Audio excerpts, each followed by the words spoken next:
All right, John, you ready? Always ready, man.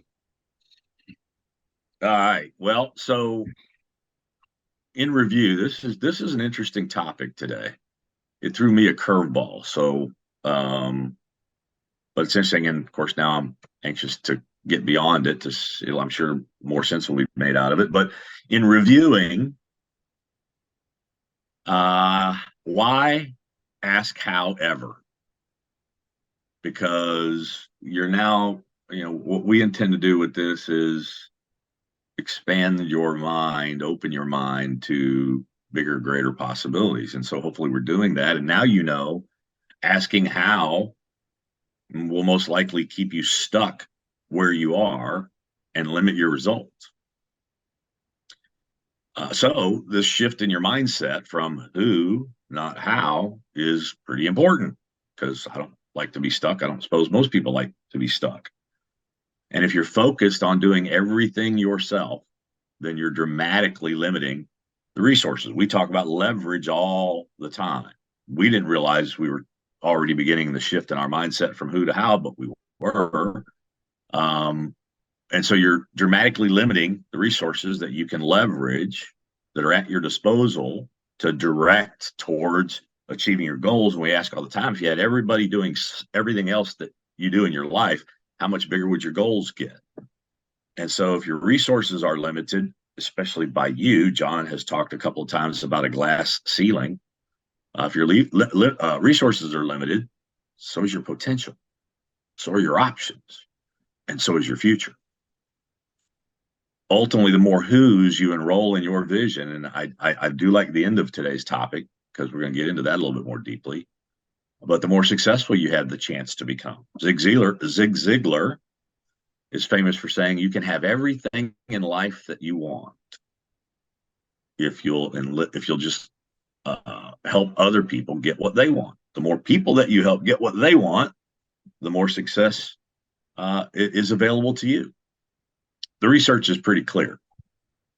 It's your relationships, not your willpower, that will enable you to achieve your ultimate purpose in life. So ask yourself, where are you lacking collaboration today and teamwork today? That's probably a good place to start asking about who can help me with those areas.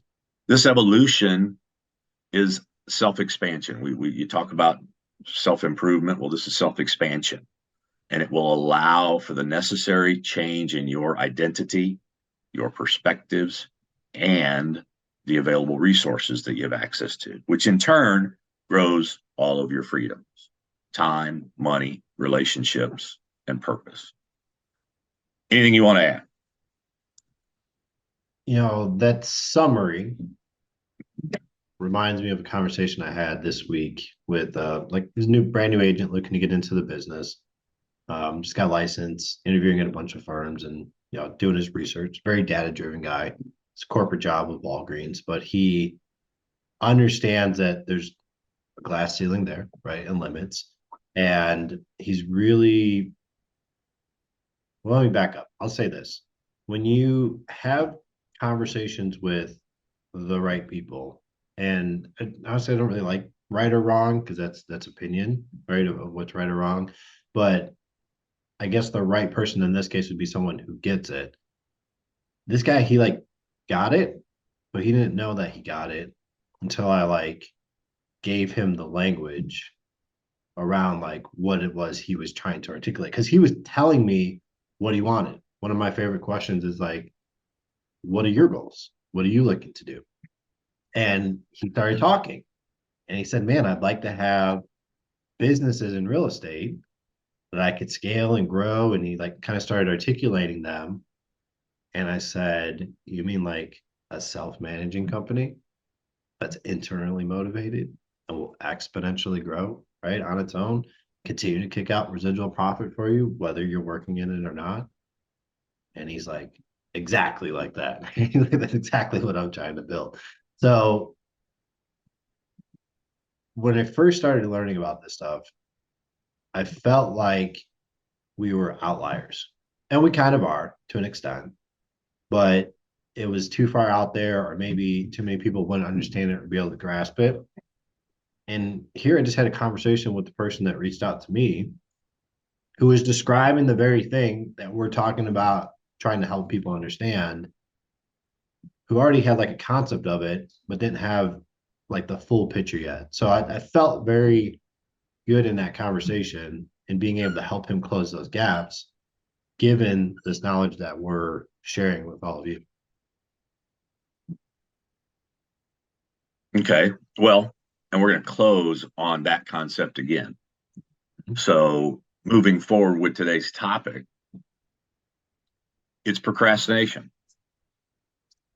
And that can be a bad thing. I think most of us would think of it as an inhibitor. But we're going to shift your thinking about that a little bit today, give you different language with which to perceive it. But the truth is, 85 to 95% of college students are chronic procrastinators, which means they don't just change their spots. That carries over into your adulthood. But they cannot get themselves to do the work they need to do. And as a result, they experience negative and unintended consequences. Sound familiar? Now, sadly, because again, you don't change your spots. You can, but most don't. Most people spend most of their time putting off things that matter most. Yeah. Well, and what's crazy about that is, and I don't, if you're like me, you've procrastinated at some things. And if you're also like me, when you've gone and actually taken the action to get that thing done, usually the time we spend thinking about doing something is way more intense and it's way longer than what it actually takes to make the thing happen that we want to do. So we actually give more time and more power to the procrastination than actually just taking the action and producing the result. It's almost like a paradoxical phenomenon because we spend more time thinking about doing something, wanting to do things, where if we just did them, we would get the result so much faster. And that would be exponential. It would feed off itself. But there's reasons today. Technology, unfortunately, is a procrastination tool. Studies are showing that excessive online consumption, shocker, leads to procrastination and even a lack of motivation. So, in turn, there are damaging psychological impacts. It's going to diminish your well being mentally and physically. It's going to increase feelings of shame and guilt. It increases symptoms of major mental health issues and leads to other more serious health risks. Well, and the way I hear that, and I think I struggle with like all these different quotes I have and like who says what at times. Maybe you'll know, but a wise man once said, "We're the sum of our habits." And if you go back and you look at all those things you just listed there, procrastination is a habit. And all of those side effects of that habit can continue to build on themselves. You can continue to build that habit in that way to get deeper and deeper entrenched in those side effects, or you start to change your habits. And if you change your habits, then you start to change the outcome. So you're saying you just continue to get more and more unhealthy the more you procrastinate going to the gym. Unfortunately, that's the way science works. So it sounds like procrastination has the potential to ruin your life and limit your success. As a result of not achieving your goals, your confidence building progress is lost. Studies show that confidence is a byproduct of progress and creating results and achieving goals. By not growing your confidence, your imagination, and even your future are likely not going to grow either. So, as John was kind of mentioning, this is a downward spiraling trend where lack of confidence will prevent you from going for and achieving even bigger goals, or even to stop procrastinating, which impacts your identity and therefore behavior, and so on and so on. Thus, procrastination leads to a poor self image and an increasingly bleak future for yourself. You ultimately just stop trusting yourself and probably believing the rhetoric that others may be saying about you because you're not in line with the integrity of your word, basically. Now, sad as all this sounds, this is the experience of most people in life. Most people deal with the debt. I'm sorry. Most people deal with what's called deathbed regret, one of the heaviest burdens you can carry, of not having taken the necessary step to live the life they truly wanted to live. And we talked early on about, I mean, I've asked somebody, what do they want? And they're like, I'm almost embarrassed to say. Well, we shouldn't be. We should identify unapologetically what we want and go for it.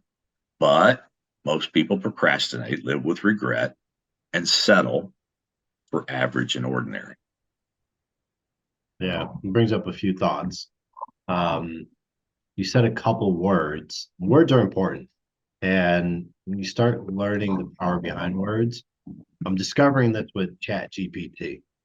Because Chat You're GPT, admitting to using it? no, I never do that. Just on my computer and my phone, and whenever I need some help. But it just helps close the gaps. But the discovery and like really starting to what's a good word? Realize, really realize. It's interesting.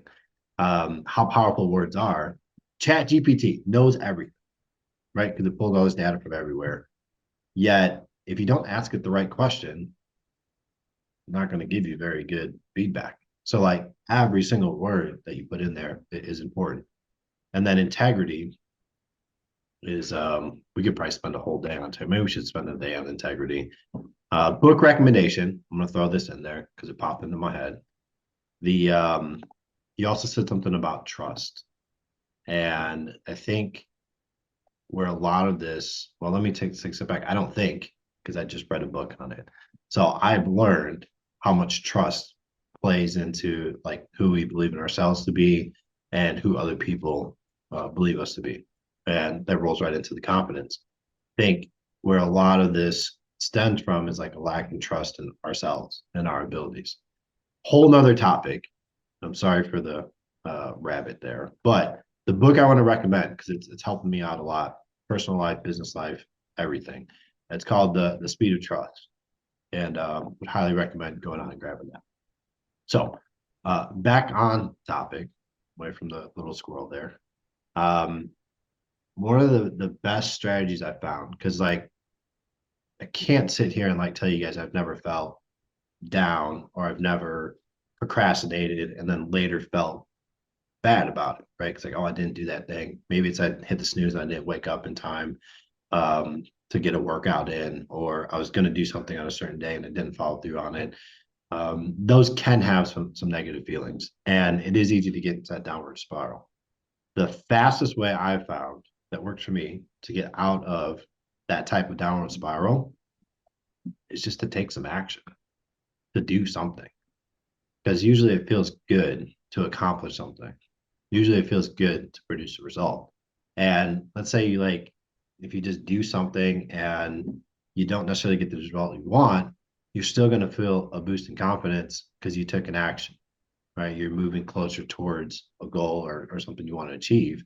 And dude, it's like when you do actually take that action and produce a result, it's like 10 or 100x, right? That feeling that usually gives me enough boost and confidence and then also like excitement and energy, right? To get back into the game quickly and then start back on the road. I'll say the short is just if you feel stuck, if you feel like you're getting into like one of those spirals, one, don't worry, like we all go through it. It's just part of being human. And two, just start taking some action. Little action, big action, whatever it is. Start taking some action. They'll start building that confidence. And when you produce that result, that'll just take it to a whole nother level. Well, so you're saying create a new habit and create an upward spiral instead of a downward spiral, Yep. right? And you've often talked about and it was both a uh, uh, catastrophic event as well as a life changing event. You realized you're in total control. Now, you got depressed because that means where you are, you own. Yep. But then you also looked forward and realized that you're in total control of where you want to go. And that was the life changing moment. So accept where you are, your ownership of it, let go of it, because today is the first day of the rest of your life. And your future is your property. A quote on this is a man or a woman who dares to waste 1 hour of life has not discovered the value of life. So procrastination is horrible, right? Horrible, horrible, horrible. But I mentioned a curveball. You ready for that curveball? You know how you hit a curveball? Swing.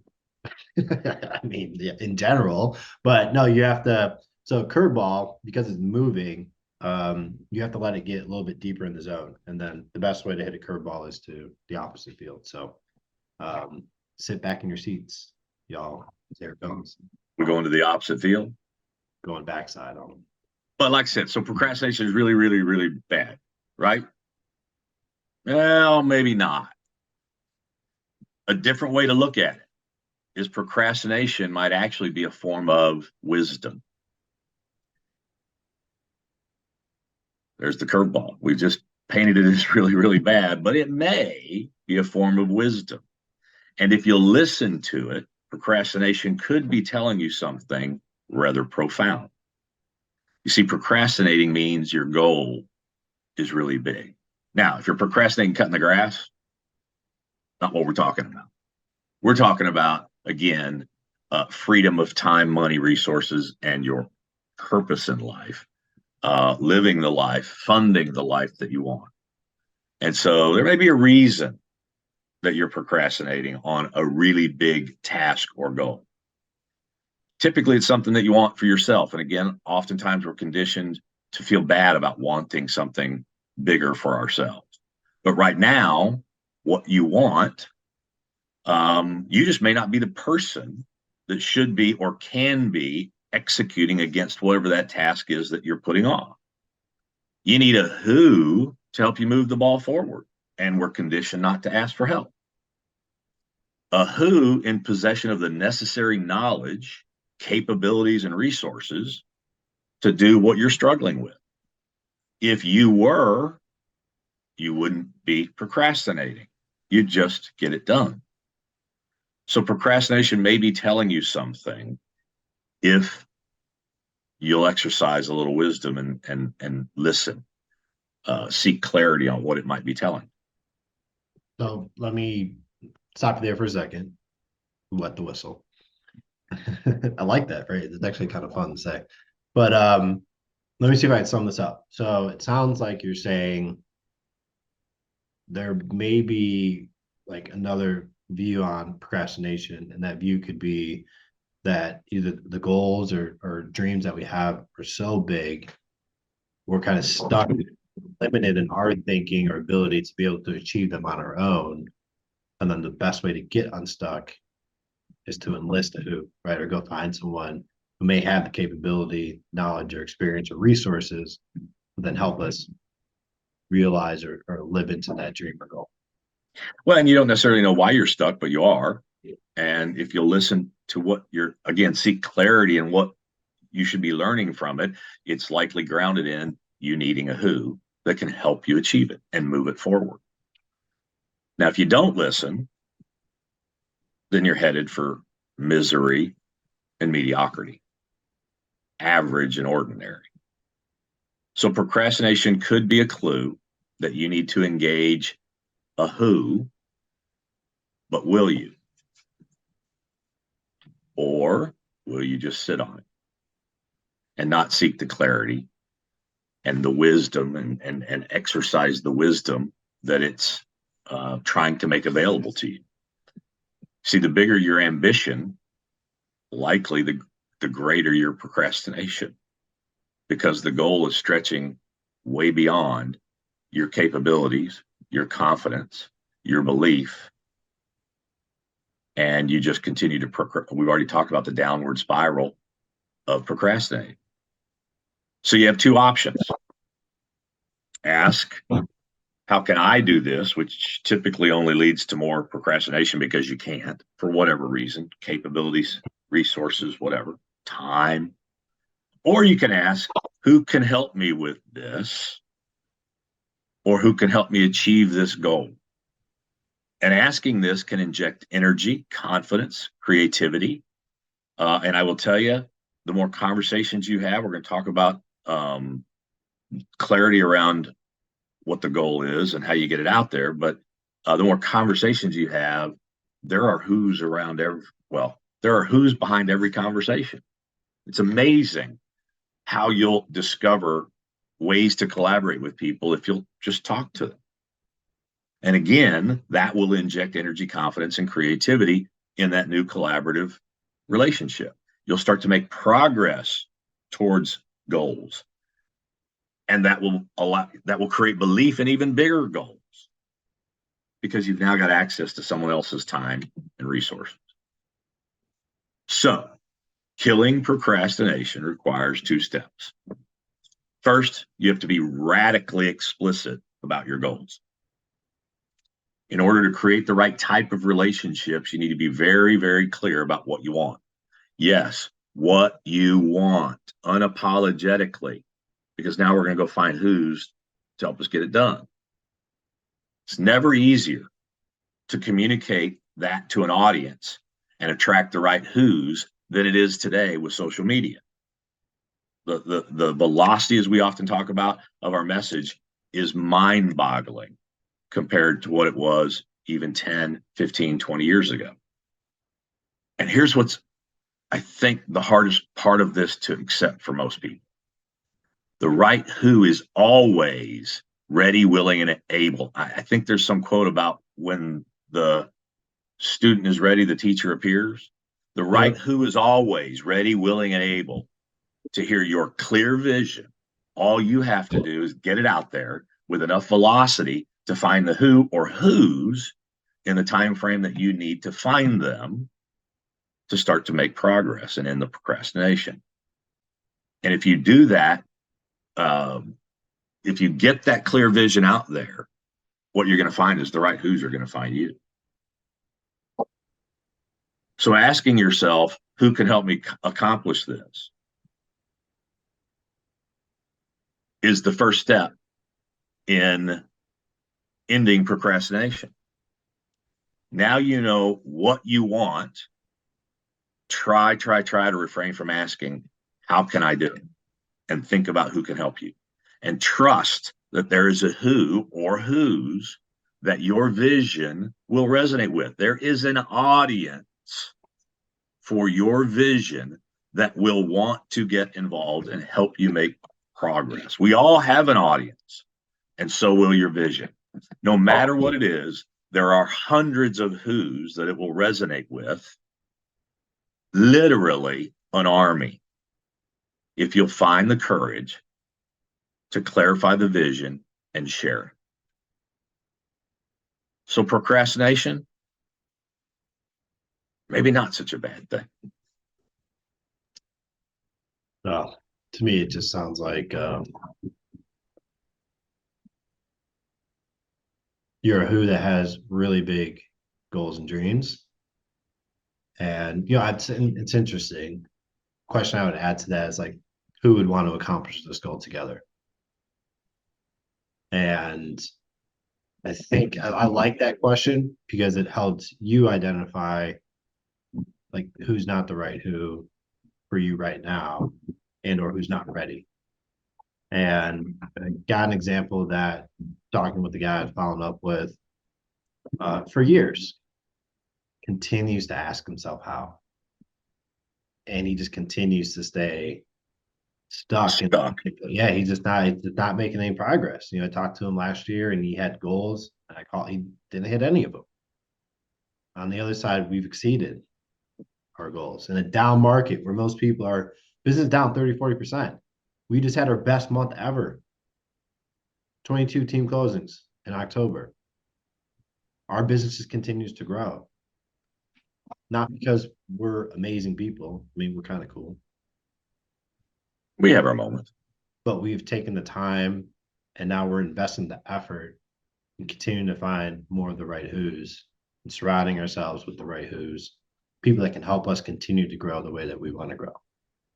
And I think number one, we just have to be open to one, having that collaborative conversation, seeing if there's mutual. It's got to be, the other thing we talk about a lot, equal partnerships. And each party contributing equally to that get towards that common goal. Got to find people who have the same vision, want the same things, and are willing to contribute equally to a partnership. And man, dude, it doesn't take a lot, dude. You get 2 or 3 or 4 of the right people working towards something. It's like I'll end with this analogy because I feel like we've been talking forever, but I'll end with this analogy. I think it's like if you have one mule that's pulling a cart, they can pull like 4,000 pounds. But if you have 2 mules pulling a cart, they can pull 12,000 pounds.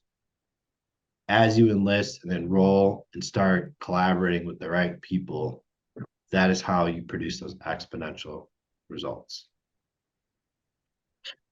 So if you're stuck or procrastinating, maybe your goals are so big that you need to ask who, and maybe we could be a significant who to you and you to us. We are actively looking. We are growing a self-managing, internally motivated distribution machine that is an income generating asset, therefore a part of our estate and will be a part of our legacy. We, in essence, get paid to do nothing. I reiterate, if you're stuck or procrastinating, you might be a significant who to us, and we might be a significant who to you. To John's point, let's have that collaborative conversation. Lastly, before we let you go, if you stuck around this long, then you probably don't hate us. Go hit the like button. Right? So do that, right? Give us some credit there. If you got value out of the conversation and you're already starting to think of other people that might be able to get further in their career or their business or their life because of this conversation, please share it with them. And then lastly, if you want to keep up with this conversation, if you want to get notified every time we release a new video, and dude, we're still on the front ends of this, right? We're going to be talking about this stuff and diving deeper and deeper. We got a lot to share. So subscribe so you can stay up to date, stay current, keep up with this conversation. And ultimately, our goal is to help impact as many people as we can, change your lives for the better. It is going to be a long but amazing and impactful journey. If we have mutual interests, we'd love to have you join us.